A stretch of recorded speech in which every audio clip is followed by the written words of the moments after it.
Hi, and welcome to Hang with Howdy. I am Kelly, and I am not in Howdy at the moment. Howdy's outside. I'm inside where there's air conditioning today. If you're new here, I bought a Ram ProMaster 2500 back in May 20th. And I was working on a little bit, putting in some insulation, and then I decided to take it on its maiden voyage. So I threw everything in there, and I went on a trip to Lincoln National Forest in southeastern New Mexico and had a great time, got to really experience Howdy. The following clips will be a little bit about that journey on the way there, where I stopped, and then my experience up there.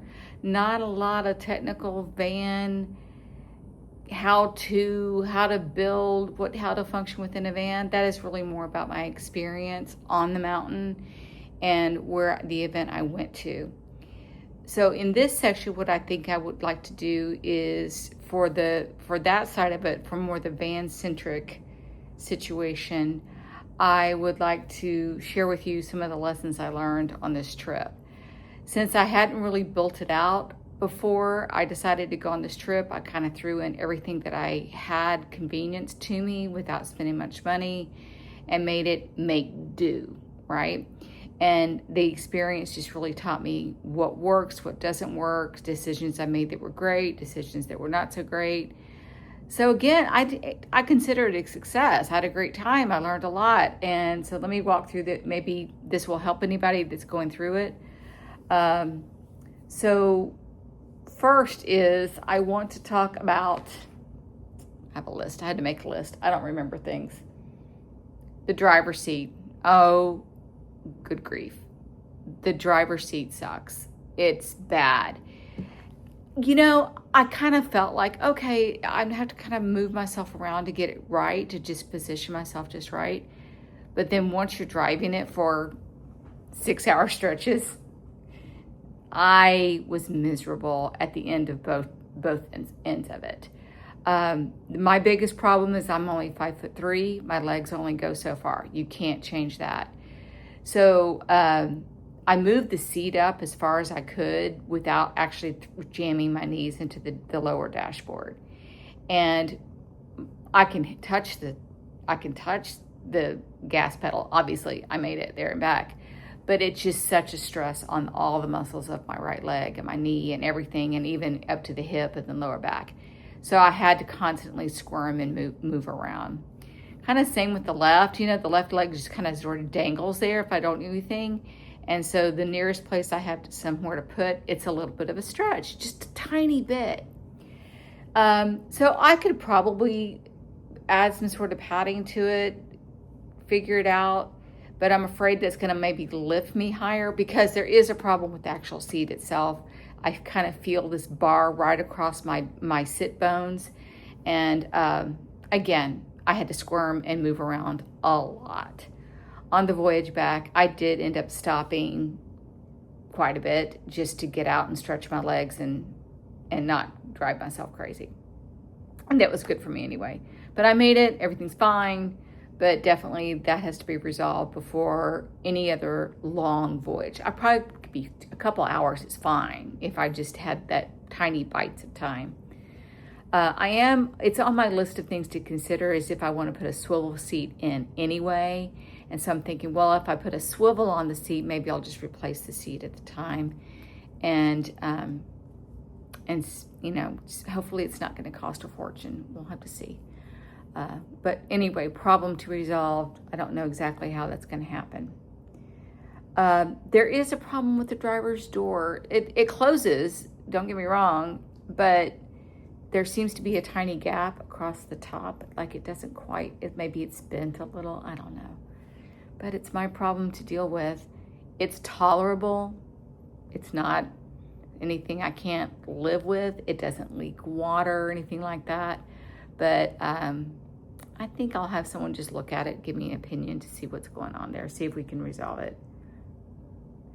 And kind of working my way back, the sink was great. My IKEA kitchenette was fantastic. I love the shelf underneath it. I had got tank, clean water and fresh water. Fresh water and then gray water tank underneath it.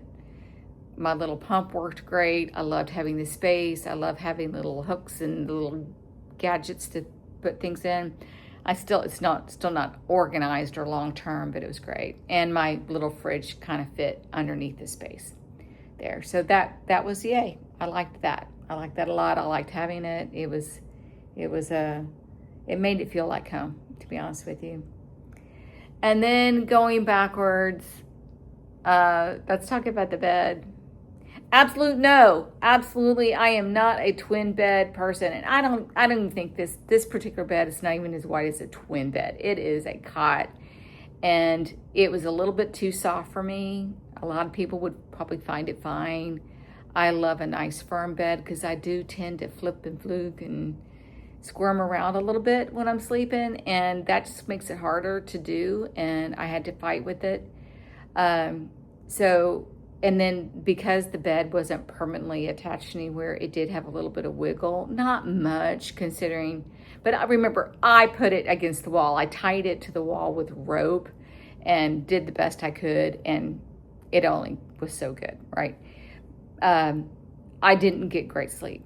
If you stay and watch the videos following, you'll see as things progress, I'm not looking too hot by the end of the week. It looked like I aged. I had all these wrinkles in my face. I don't know. It was bad. But guess what? I got caught up on sleep. I'm rested now. I'm fine. I survived it. And I was having a great time, so I really didn't care. And I had to get up early every day anyway to do an activity. So definitely I'm going to go with that double bed and put it back, or the full-size bed, and make it east-west against the back of the van. And I already have the rails for that. I already have the little, the slats for it. I got that at IKEA. I think I was just missing the tool to do the work on. And so that's all I have to resolve. And I think I have a connection for that. And so that's for sure, that's where the bed's going to go. Absolutely. Another great thing that I discovered, a really good item, is I loved having a table.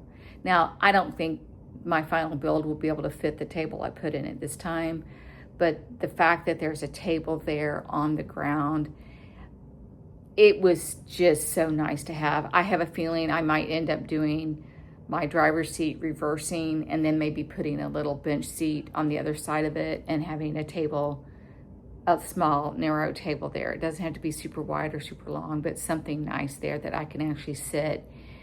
I like to have a moment in the morning, with my morning beverage, or maybe just to do, my face and, I don't know, read my book or do a puzzle or something like that, just to have a moment. And it's just really nice to have a meal at an actual table when you're having a private moment inside your van.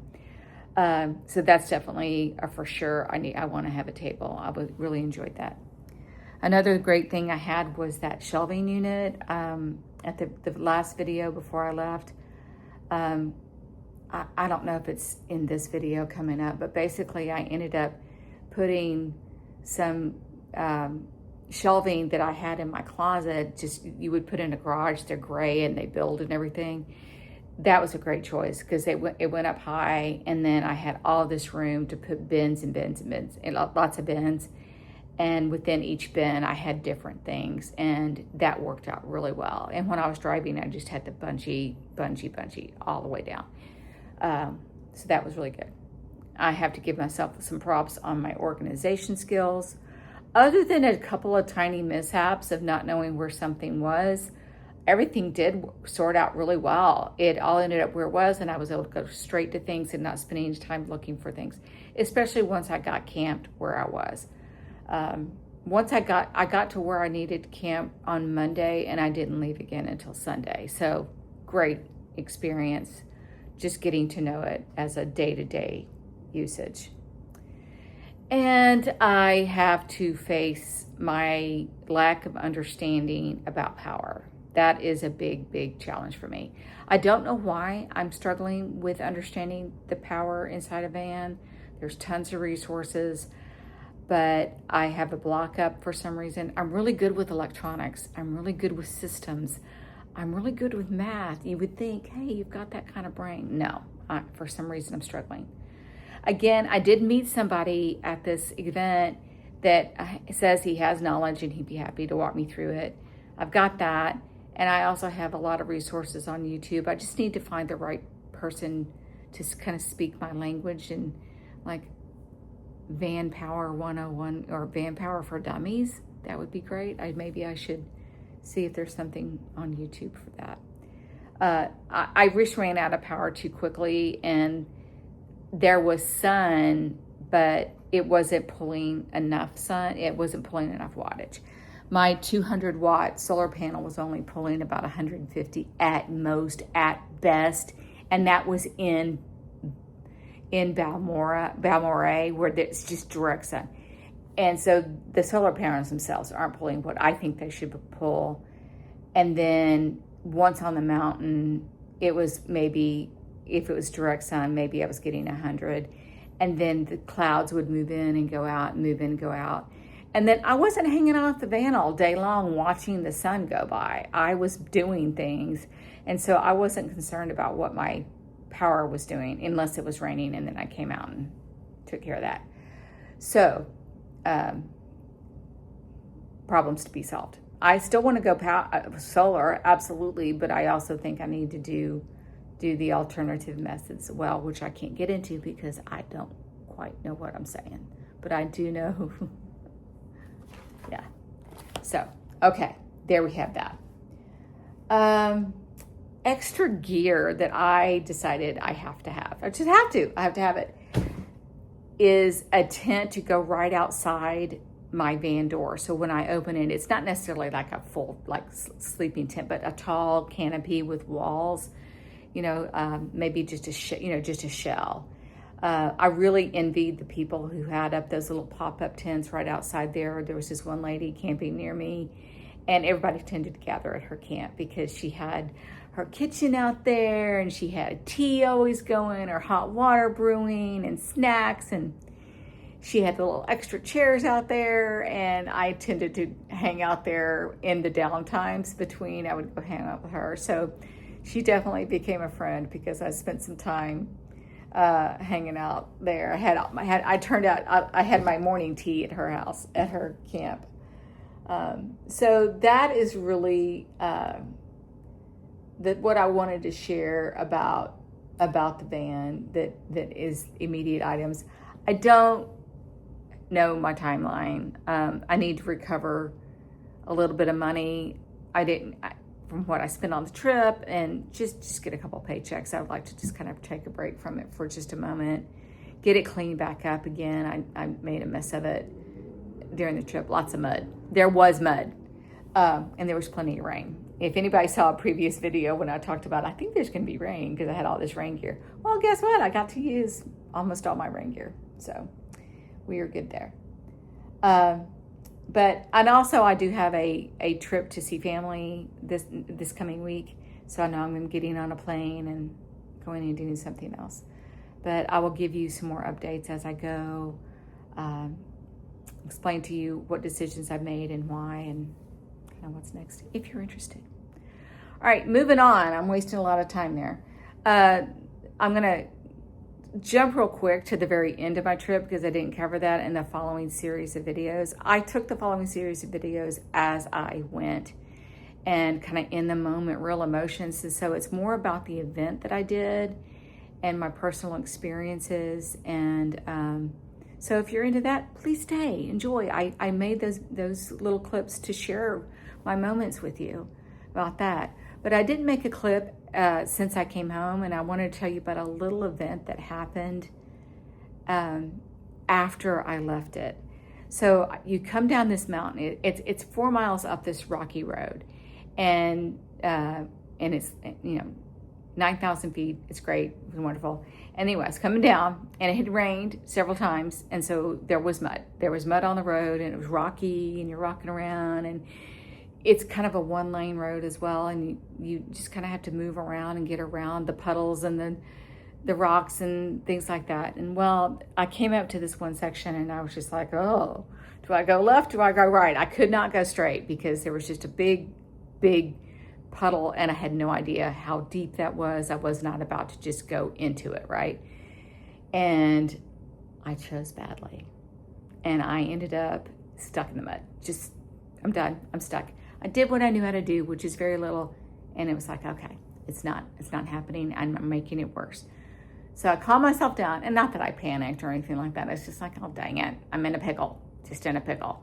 And so I just sat there. I had my windows down. The engine was off. And I'm like, okay, well, someone's going to come down from the gathering, right? Someone's going to come down. And there's plenty of people left. I wasn't the first to leave or last to leave. There's plenty of people. And I knew many of the people there were very capable of getting me unstuck. They'd figure this out for me. And so I thought, okay, well, I can hang out here for a minute and someone's going to go either way. And if I need to I can even catch a ride back up. It was just I was only halfway, so about 2 miles back up. I can get a ride with somebody. Somebody can give me a ride. So I would just stop whoever comes. And so that was my plan. And within seconds, I started hearing a deep voice. And I thought, oh, there's someone nearby. So I get out, I kind of start looking around, and I saw a truck. It was only about 50 yards away, kind of in some trees. And I thought, oh my gosh, I'm going to go talk to that guy. And he's got a big truck. Surely he can figure this. He might have a rope or a chain or something and pull me out. And or he'll give me a ride. Walked up to him. He was like, hey, what are you doing? What you need? And so I told him, and he said, all right, yeah, let's go check it out. He comes down there. He has a chain, and he hooked it up. He was on the ground hooking up Howdy. And he said, okay, get in there, start the engine and put it in neutral and move your wheel this way. Let's go. And I was out in no time. So that was just super, super wonderful. And then, of course, I had to, kind of connect with him. And his wife was there too. Anyway, it was Rico and Sheila. And they are from Alamogordo. So thank you so much. You don't know about me. I don't think you'll ever find my channel. But, let's put it out there. Anyway, I told them about what I had just done. I had gone to this gathering. And they were like so excited about the event. So I showed them I gave them the website. And so I'm hoping that they feel inspired to come next year because they felt like they would really fit in and enjoy the trip. And I explain more about the event in the following videos. Okay, so let those roll. And I think I'll just see you the next time I see you. Y'all take care. Good morning. It is the morning that I'm leaving on my first adventure in Howdy. Since the last time I checked in, I did change that small little wire storage area into cabinetry. Those are just plastic garage shelves that I found in a storage closet in my own apartment. Same with the bins and the other things. So lots and lots of storage. I've bungeed everything down. Got my refrigerator filled and running. Super excited. Step one today is to get halfway through West Texas, and I'm stopping at a state park called Balmorhea, and it has a spring-fed pool that is somewhere in the mid-70s all the time. The campground itself will be around 100 degrees, so I will be thankful for that. And hopefully I'll be able to sleep tonight, but I'll check in with y'all later, let you know how that goes. But I do expect it to be a toasty evening. Let's test my strength. Happy trails.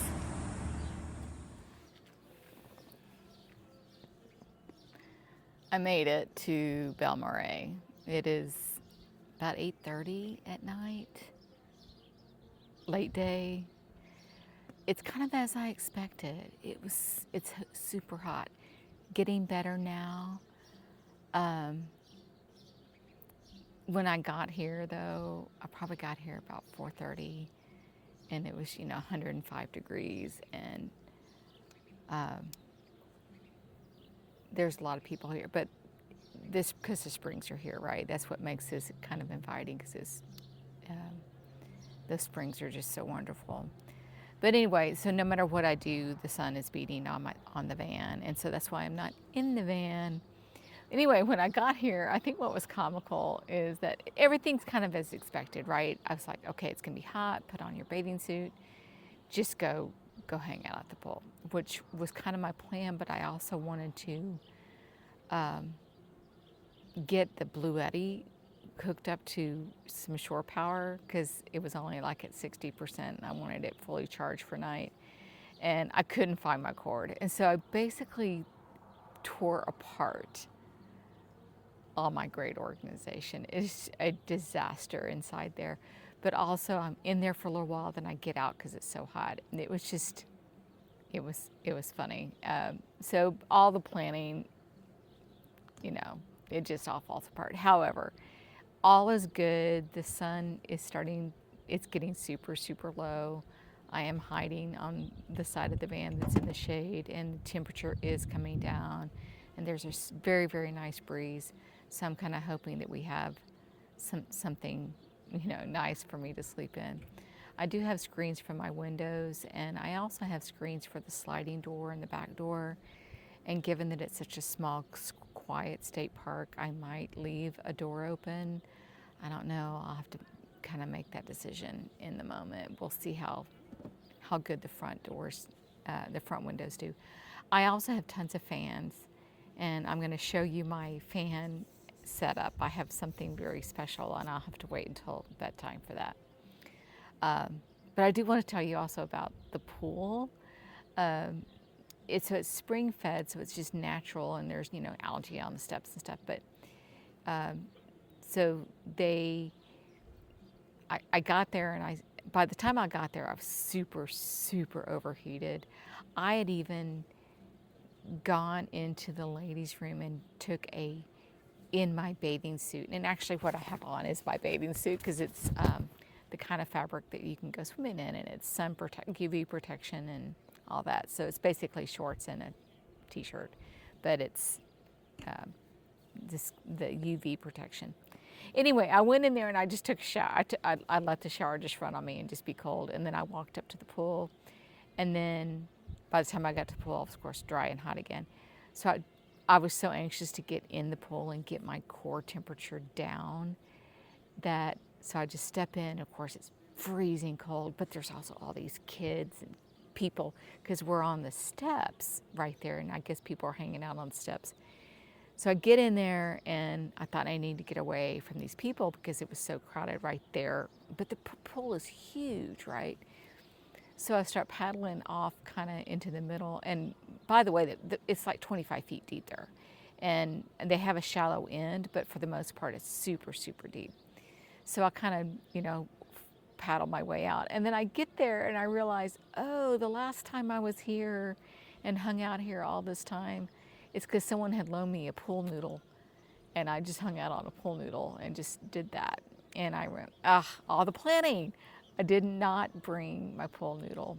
And anyway, that's kind of sad. But I still was out there in the middle, and I thought, okay, well, you're in the middle of this pool. You need to decide what you're going to do, because, guys, it's been a long time since I swam and properly swam, and especially in a big, not in just a pool, and also where you can't touch ground, right? So it's been, a few decades. Now, I have mentioned that I've been working out, and so I've been doing a lot of rowing and a lot of weightlifting, and just working all my body. So I felt pretty strong, but I was out of practice as far as swimming goes, the actual act of swimming. And I wasn't quite sure how to do it, but I discovered the back float. And the back float worked well for me, and I was able to do the backstroke, and I was able to get across, and I found some shade, and I hung out in the shade, and all was well. Anyway, but that's all I'm going to say right now. Might pop in once I get my fan situation set up. I have a plan for it that's going to keep me cool, and I want to share that with you guys. All right.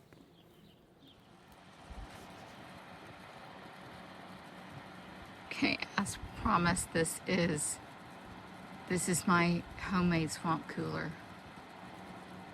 We have 3 fans, and they're all hooked up to the power supply, so I'm not going to run out of battery. And it's sitting in front of a bowl of frozen water, so basically a bowl of ice. My Meemaw used to do this out the country. We had a big fan and a bucket of ice in front of our bed.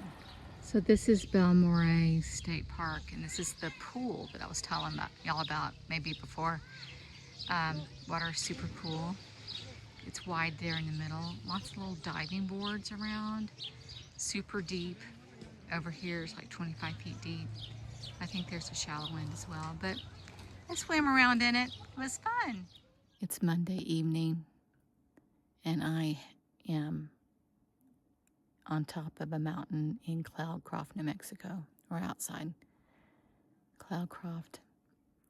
There are several people already here for the gathering, but I found a campsite and I spent a couple hours putting things back where they belong or into new places, mainly because the road, there's a 4-mile stretch. The last 4 miles here is unpaved and it's kind of rocky, and so I was jostling back and forth. The van did fine. I have done this in a Corolla, and I've done it in a minivan, so I didn't really have any fear about that. And it was rough. It was rough, but when I first got up here, I just took a walk to get the jitters out of my legs. But there's Howdy. I got all the lights on. I'm just sitting outside trying to get some dinner. I haven't eaten in a long time, so been very excited and kind of maybe it was that coffee at noon that did it. All right, I'm gonna switch the camera around just to see if we can get any of my surrounding area, but then I'll get more tomorrow, so no worries if I can't get any video. It's pretty dark. It's getting pretty dark.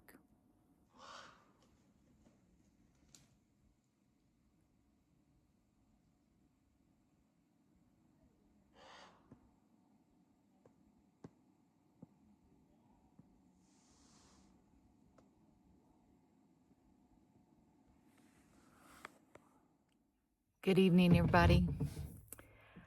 I think the last time I checked in was Monday night, and it's now Wednesday. I don't know, 9, 10 o'clock, and things are going great. I'm just having the time of my life, and I would like to kind of tell you a little bit about where I am, because I think, hey, if you're following content like this, van life and things like that, you already maybe could use a space like this or an event like this. But I'm at an event called the Gathering of Circles, and I'll link the website in the description. But it's an event that's been going on since the mid-90s, and I think this is the 32nd or 33rd year. And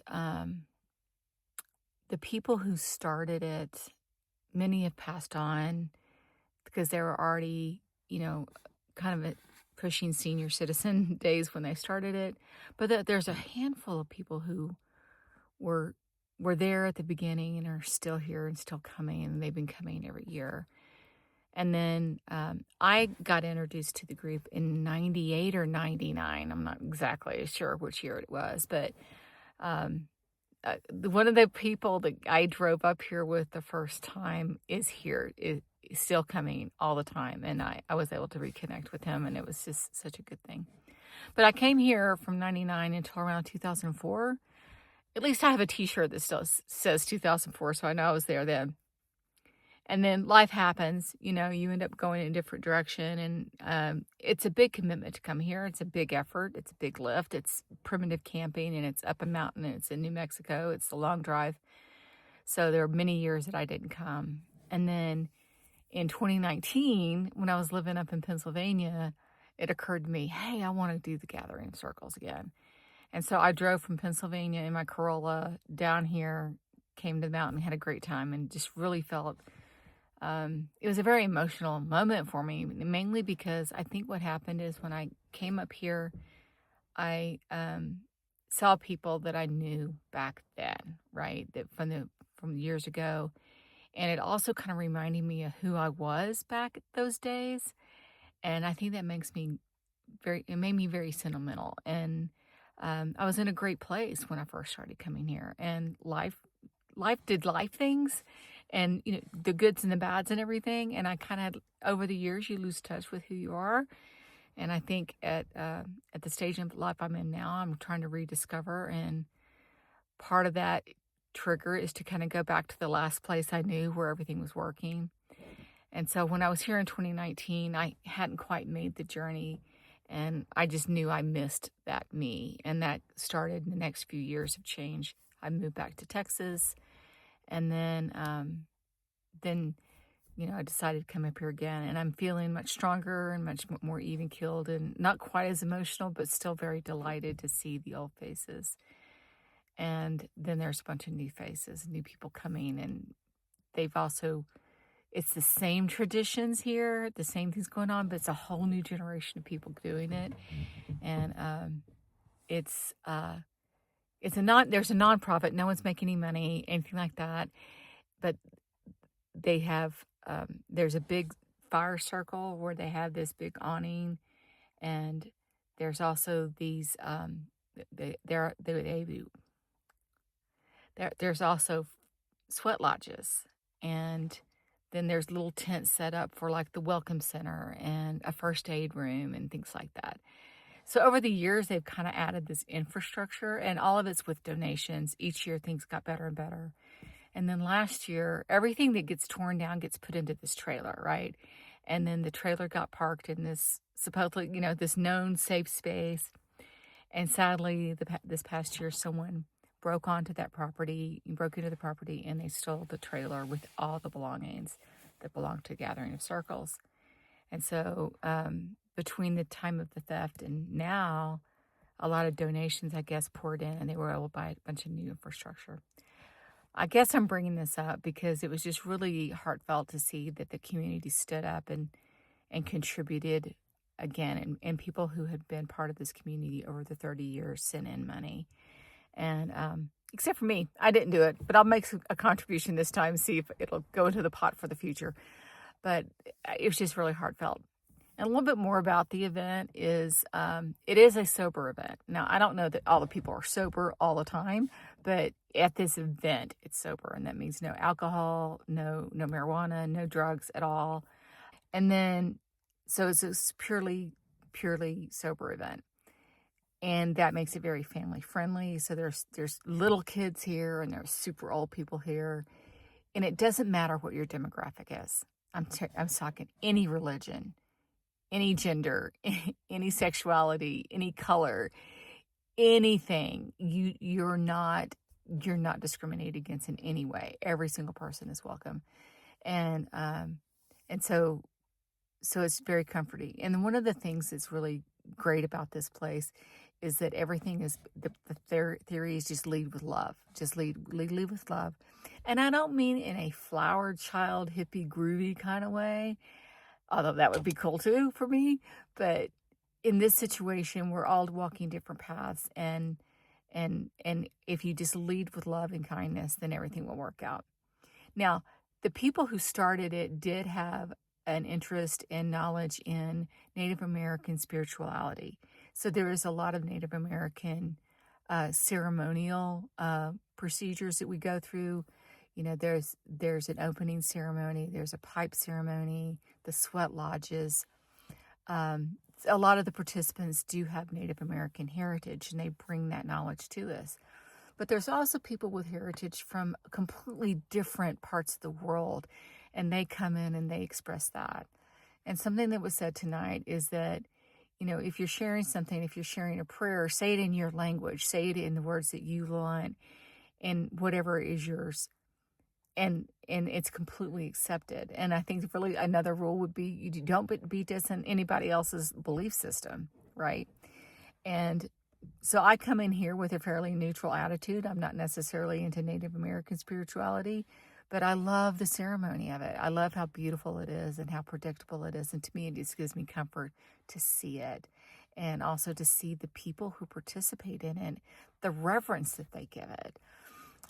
Very hard. Just warms my heart. And it helps me just kind of explore my own questions and my own belief systems and have deep conversations with people here about that.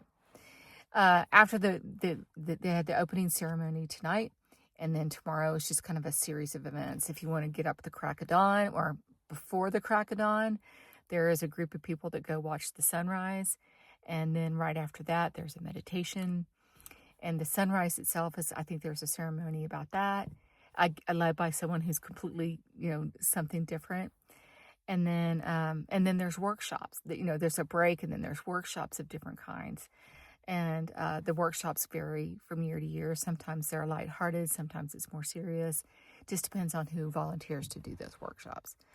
And so throughout the day, they do give you breaks to go back to your tent or your campsite and have your nourishment and rehydrate and everything and rest.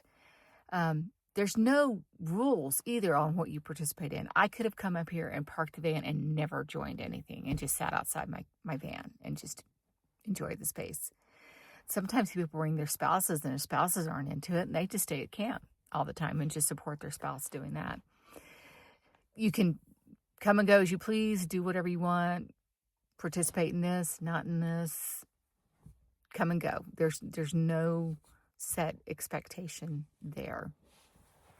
So that's a gathering circles. There's more information about that on the link that I'm going to show in the notes, but you might want to look into it. The next one would be next year. It's pretty much always that I can remember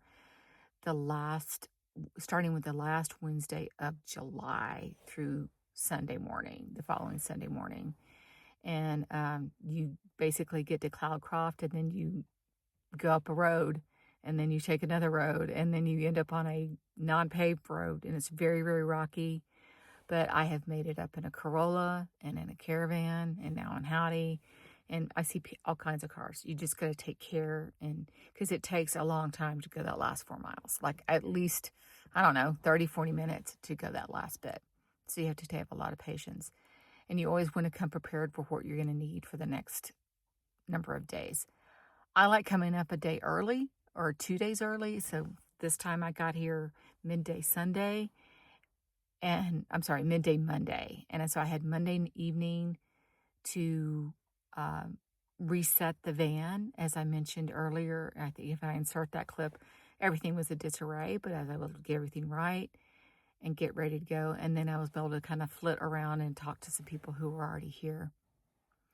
And that was nice. And then Tuesday, I did kind of get up and kind of wander around and see if there's anything going on, any kind of prep work. And there, it was pretty mellow. And I ended up basically coming back to my camp, and I put a pallet down in the shade and laid on the ground and just read a book and napped and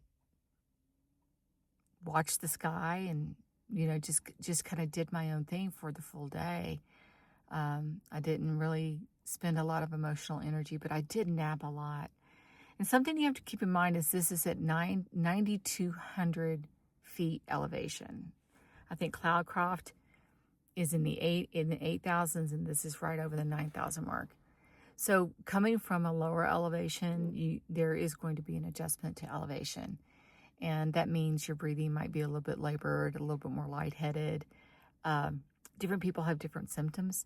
And I think yesterday, that's why I needed a lot of naps. And also, I think I realized, oh my God, I've been moving nonstop for all of July, right? And I got here, I did the work, and now I was here, and it was time to rest. And I knew a big week was coming for me. So I rested a lot then. And then, made some dinner and got to bed. And sleeping is kind of hard for me right now. I'm getting used to the small bed. But I did get a few hours at the beginning of the night, was awake for a few hours, and then I slept hard for about 4 hours into morning.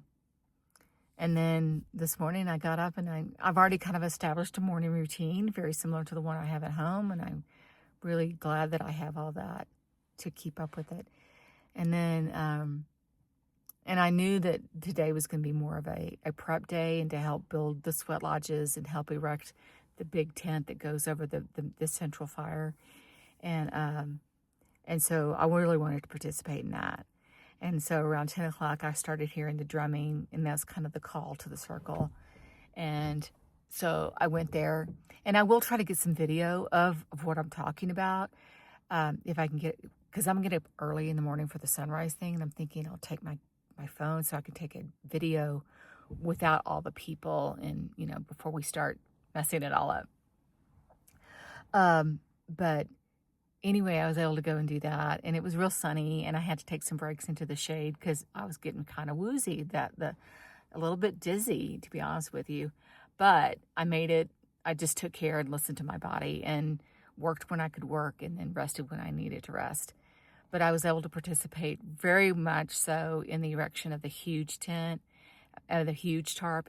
Guys, it's a huge square tarp with a big hole in the middle that has a ring so that it can escape that way.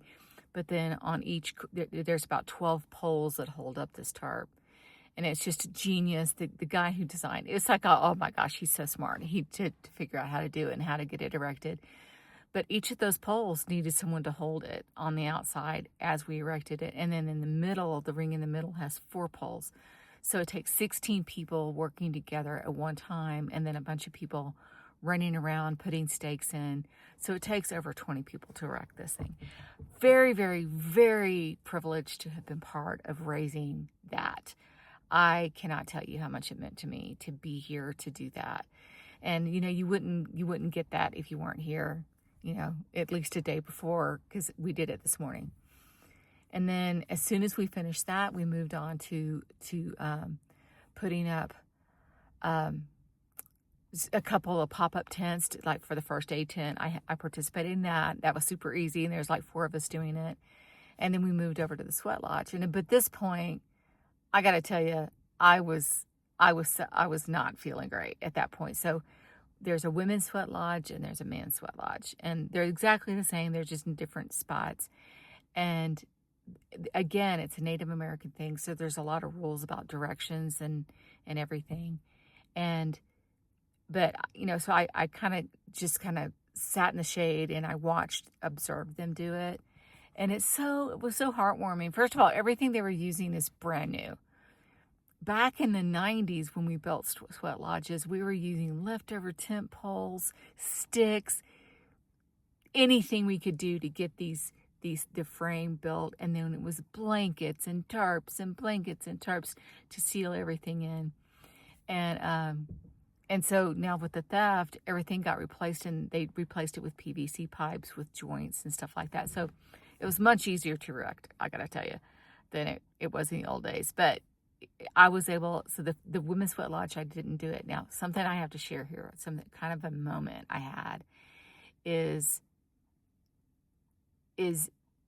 in the past, it was very encouraged for the fewest amount of men to participate in building that sweat lodge, and it was women doing it. However, this time, it was me, 64 years old. I mean, I can do stuff, but I wasn't able to really help on that one.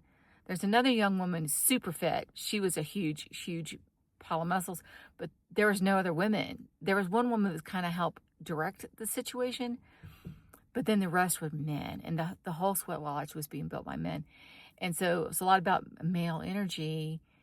But then I just noticed the care that the men were taking, and the reverence of it, and how everything had to be just right, and how they wanted to make sure that the women were invited into certain space to do certain things.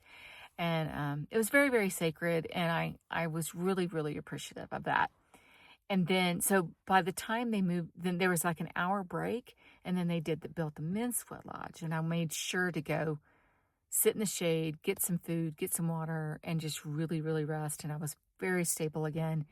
So when they started building the men's sweat lodge, it was really important for me to be part of that, because to pay it back for all the work all these men did on the Women's Foot Lodge. And I did get to participate in that, and that was really, really wonderful. I've loved the little parts that I could do there, and working on a team of all men. I was working on a team of all men, and I also liked the fact that I was listening to men work with each other and talk to each other, and how they shared with each other, and the conversations were just very touching and kind, and it wasn't any kind of bro code, and that's what you get used to. And it's nice to see a more softer, balanced, vulnerable side of men, and working in collaboration. So for everybody out there, I just wanted to share that moment. I know I'm getting kind of yammering on and things like that, but anyway, it's late. I'm kind of wired. I didn't want to go quite to bed just yet, but I've got a sunrise thing to do. A lot more of activity. I don't know if I'll check in anymore while I'm here.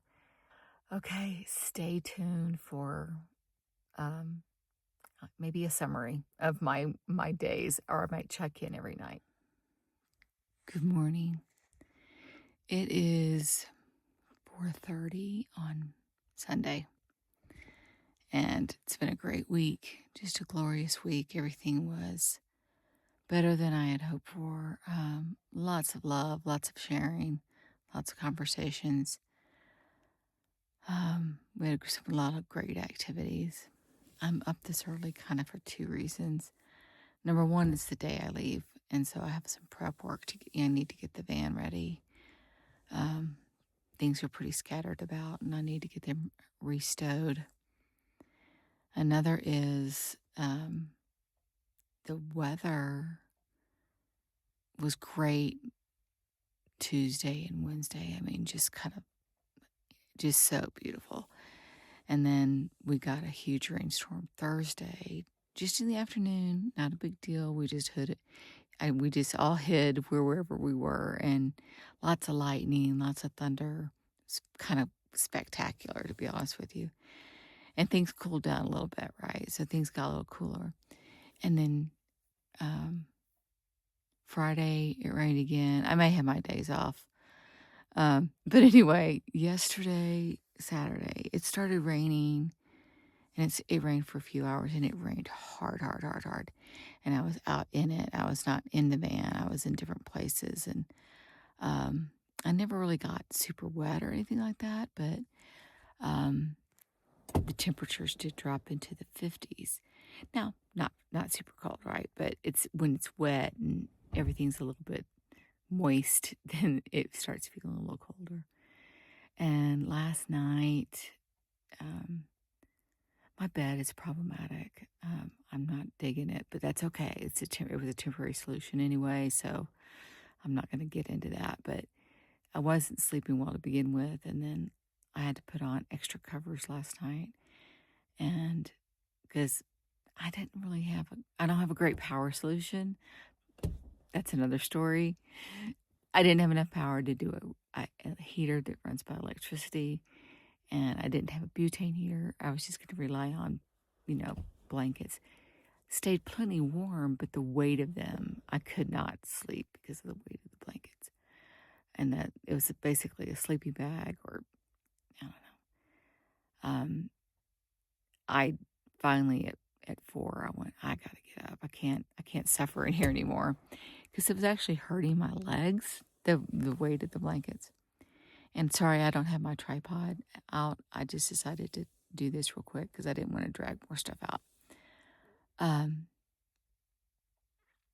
also up at this hour because I've been doing sunrise and sunset meditations with a group of people. And turns out I kind of dig it. I kind of dig getting up at a very specific time to do a dedicated activity, and I just have a moment. It starts my day off right. And once the meditation's done, I still have plenty of time to come back and refresh and have my morning routine. So that's really nice. I didn't do any story times. I gotta tell you, it's not like people were walking around with cameras, and it just seemed inappropriate. It seemed kind of gross to to even try that. And I was too busy. I was just too busy truly just listening to people, and turning that into any kind of content was just not right.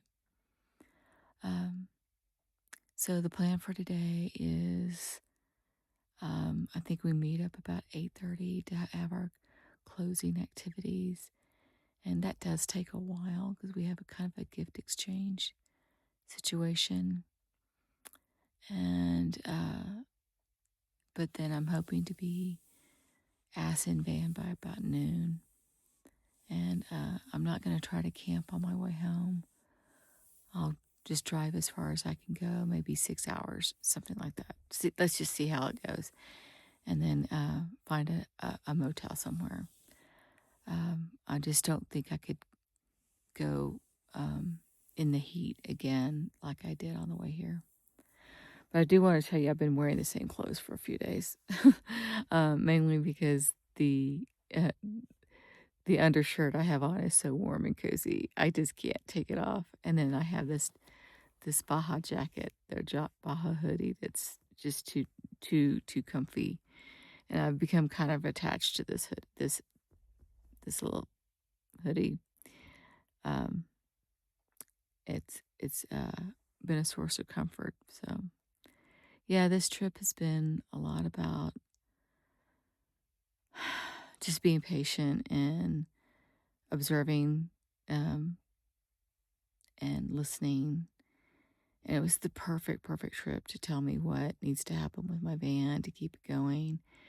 So it wasn't perfect at all as far as my living experience, but it was perfect in telling me what I do need to enhance, what's important to me. There's a couple of really good things that worked out. So, okay, I think I'm going to wrap it up. Y'all have a nice day. Bye.